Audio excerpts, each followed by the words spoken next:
Em nome do Pai, e do Filho e do Espírito Santo. Amém.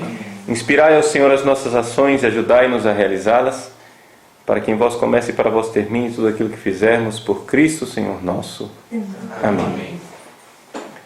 Chegamos então à nossa última aula a respeito da Santa Missa e vamos agora, quer a gente queira, quer não, vamos ter que acabar com o assunto, né? Tudo bem, estamos na parte central, que é a Eucaristia propriamente dita. Alguns teólogos modernosos, aí, liberais, querem sempre dizer que a missa ela é um banquete, né? Ela é a celebração da comunidade, é a refeição daqueles que caminham na direção do céu e basta, e acabou por aí. A missa não é sacrifício. Bom, algumas coisas que a gente precisa dizer muito concretamente a respeito disso. Não tem jeito de você querer que a missa não seja sacrifício. É absurdo. É contraditório. A missa é o sacrifício do Calvário. Não é? É a paixão, morte e ressurreição de Jesus. Mas não é isso porque está escrito no Catecismo da Igreja Católica. É isso porque a própria essência da Eucaristia nos diz isso. O relato mais antigo que a gente tem da Eucaristia é que está contido na primeira carta de São Paulo aos Coríntios. Não é? Na primeira carta de São Paulo aos Coríntios, São Paulo faz o relato da última ceia. Ele escreveu isso no ano 52, né? Entre o ano 52 e 54 depois de Cristo.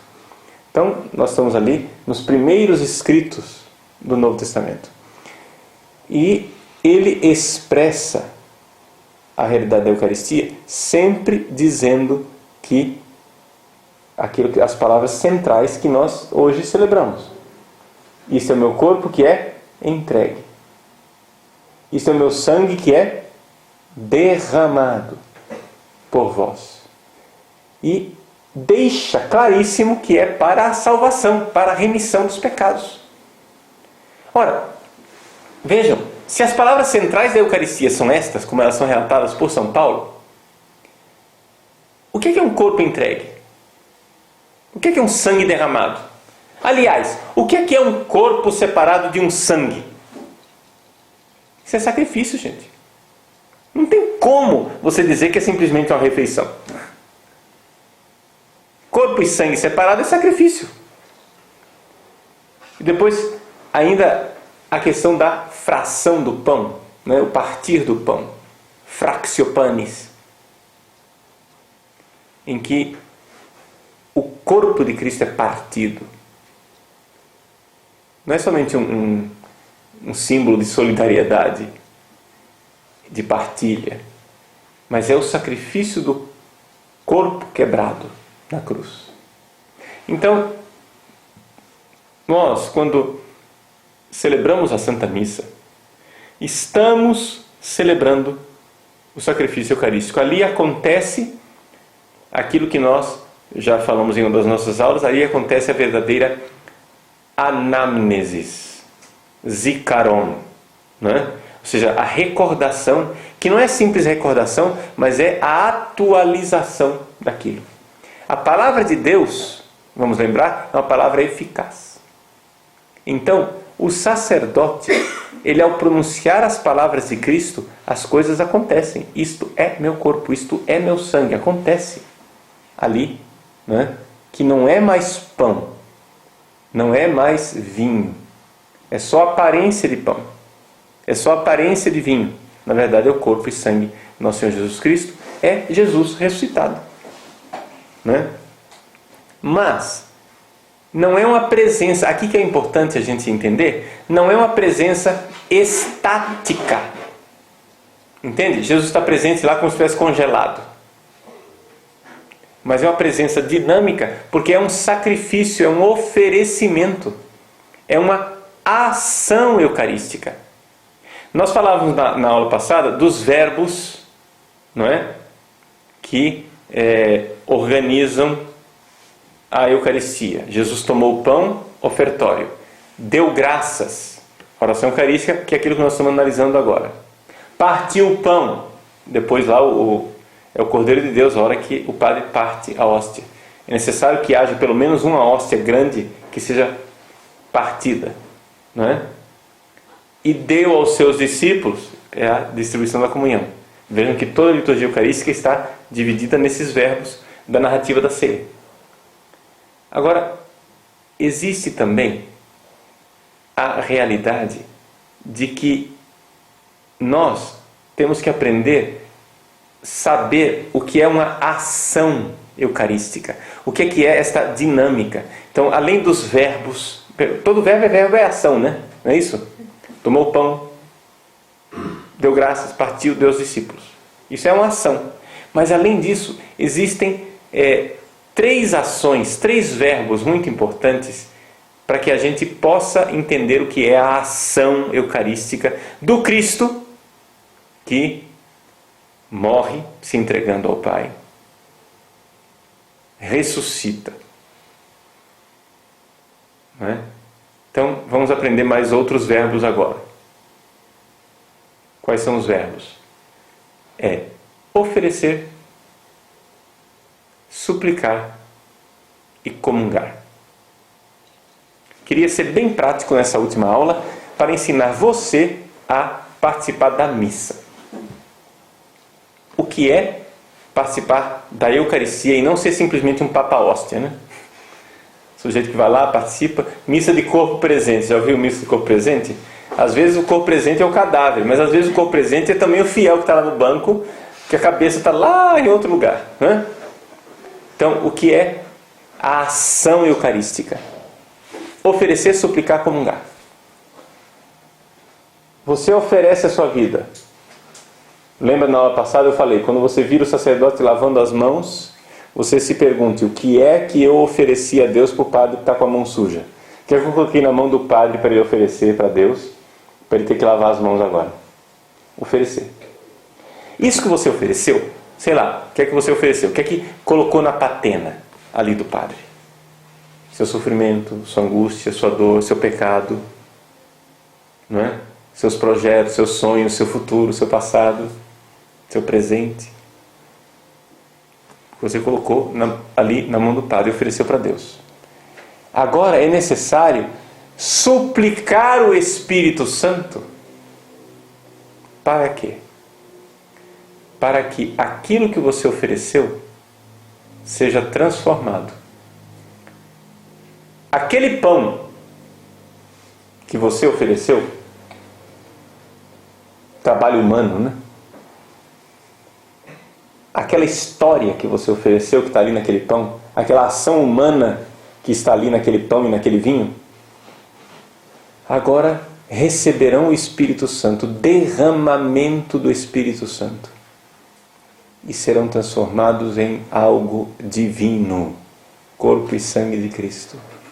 Então vejam como participar da missa é algo que redime a história da humanidade. Nós estamos pegando nossa história de miséria, pão e vinho. Nós estamos pegando nossa história de miséria, suas angústias, dores, sofrimentos. E nós estamos suplicando o Espírito Santo de Deus para que seja derramado sobre esta miséria e divinize nossa história. Divinize nossa miséria. Divinize aquilo que é frágil. Estão entendendo? Então, se você quer realmente participar da missa, oferecer e suplicar o Espírito Santo. A palavra súplica em grego é epiclesis, né? Epiclesis, súplica. A epiclese, quando o padre impõe as mãos sobre o pão e o vinho, ele invoca o Espírito Santo. O Espírito Santo está sendo derramado não somente sobre o pão e o vinho, mas sobre tudo aquilo que você ofereceu, aquilo que você entregou, para divinizar aquilo, para transformar misticamente. Está entendendo? Então a gente suplica o Espírito Santo. Então, nas orações eucarísticas da reforma litúrgica, ou seja, as orações, a segunda, a terceira e a quarta, elas são organizadas com duas epicleses bem claras. Uma epiclese sobre o pão e o vinho. Aí vem a narrativa da ceia, né? Isso é meu corpo, isso é meu sangue. E depois vem uma epiclese sobre o povo. Não sei se vocês já se deram conta disso, né? Então, por exemplo, a oração eucarística segunda. Ela diz assim: na verdade, ó Pai, vós sois santo e fonte de toda a santidade. Santificai, pois, essas oferendas. É a súplica, a epiclese sobre o pão e o vinho. O padre, nessa hora, está impondo as mãos no pão e no vinho e traça o sinal da cruz sobre o pão e o vinho, a fim de que se tornem para nós o corpo e o sangue de Jesus Cristo, vosso Filho e Senhor nosso. Ok. Aí vem a narrativa da ceia, que a gente geralmente chama de consagração, não é isso? Então, a consagração do pão, a consagração do vinho. Quando termina isso, olha o que é que o padre diz, né?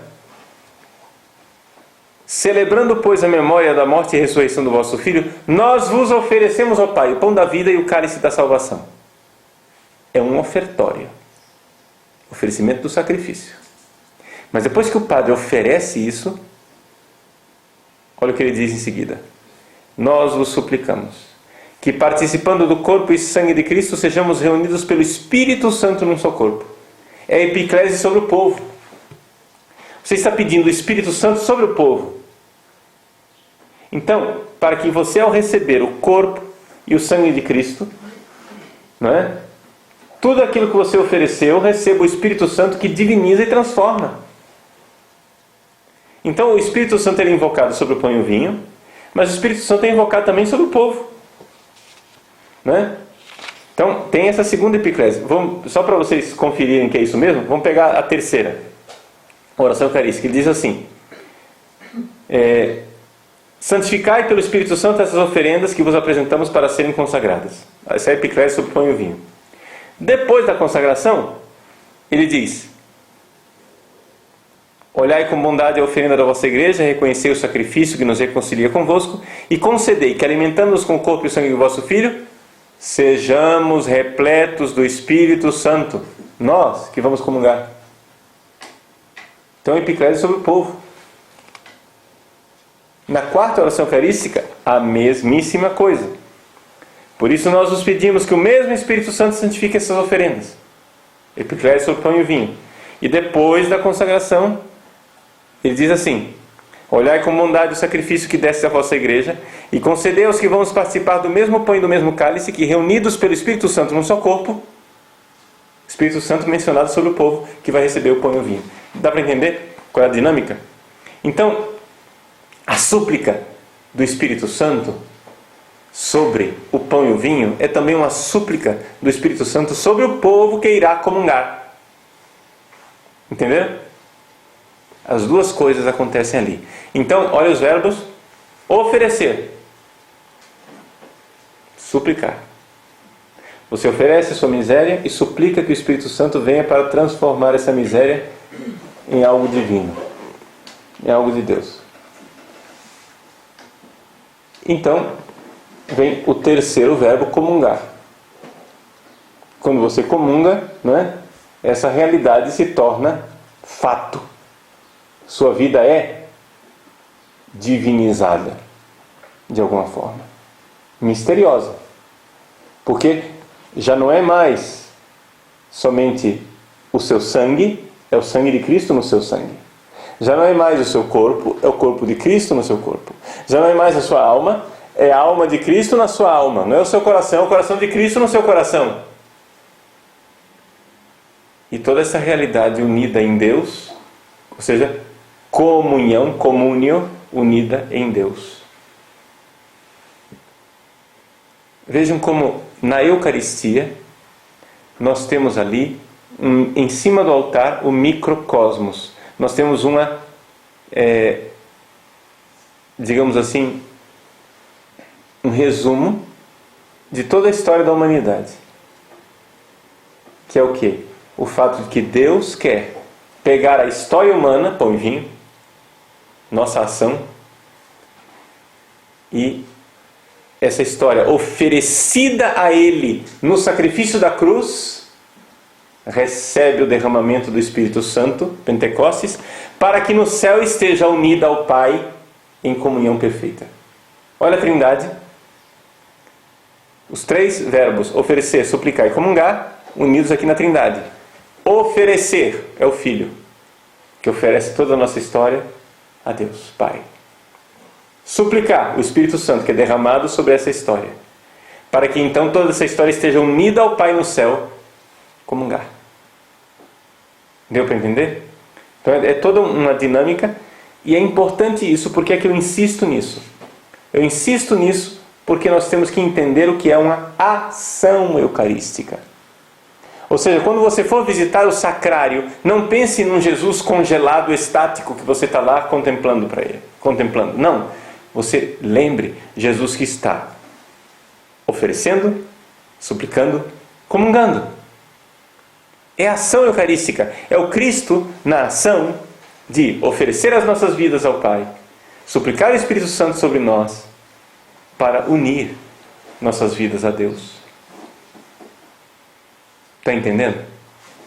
Então essa é a realidade mais completa. Essa é a realidade mais perfeita que a gente poderia pensar em termos de participação da Eucaristia. Então, é muito importante a gente fazer adoração, é muito importante a exposição do Santíssimo, é muito importante a gente fazer visitas ao Santíssimo Sacramento, porém, cuidado com o efeito colateral do remédio. O efeito colateral é o quê? É uma tendência de olhar a Eucaristia como uma presença estática, congelada. Enquanto Eucaristia, em primeiro lugar, é uma ação eucarística.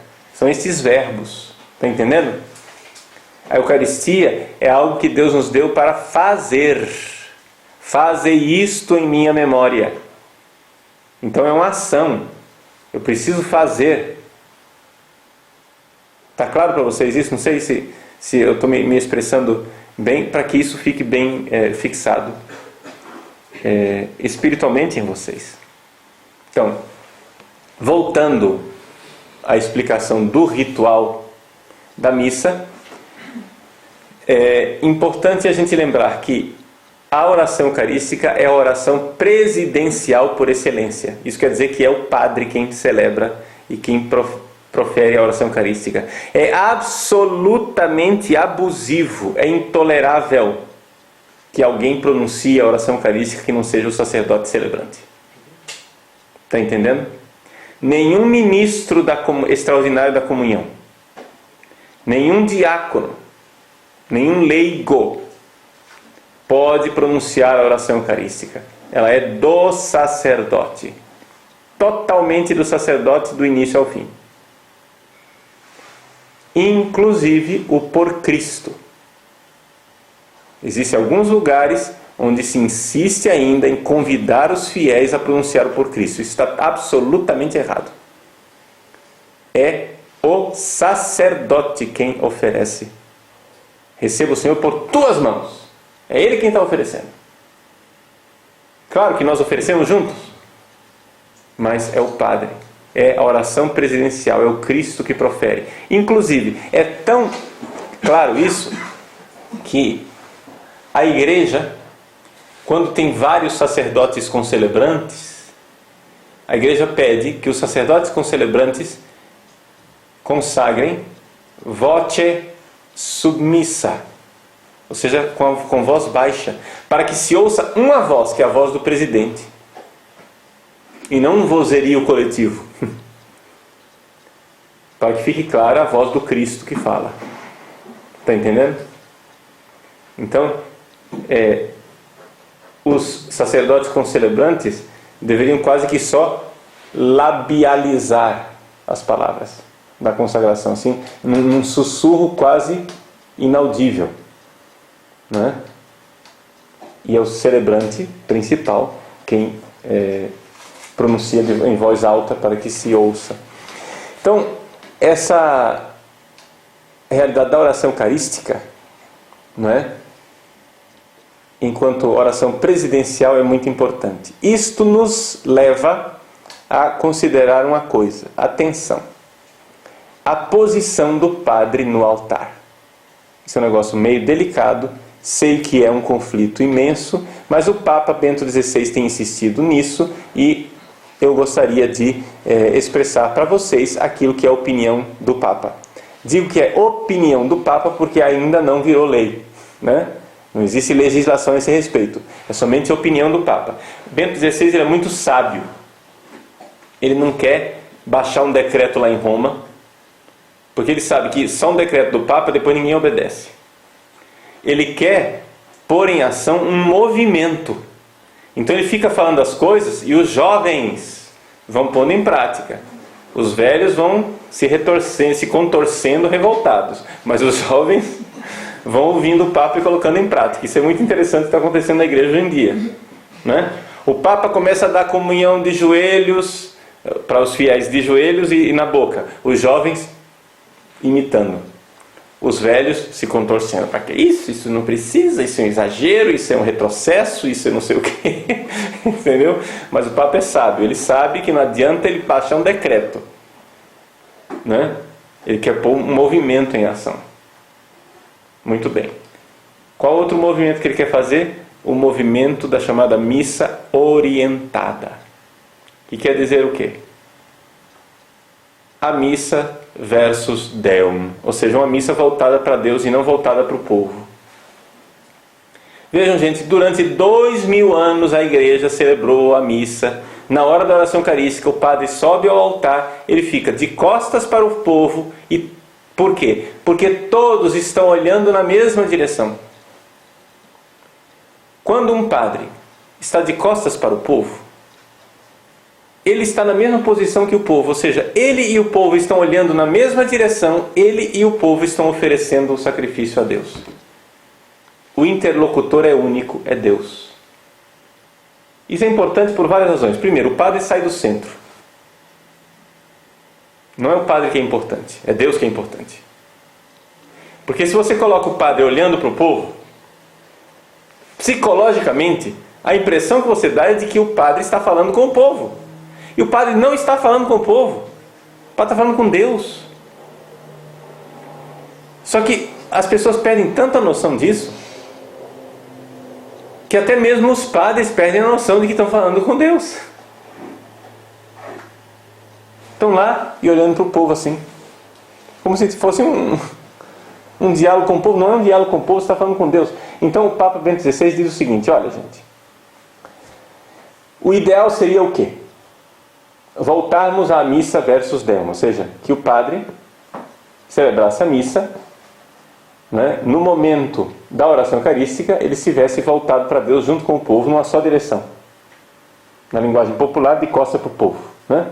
Não é de costas para o povo, é de frente para Deus, né? Está entendendo?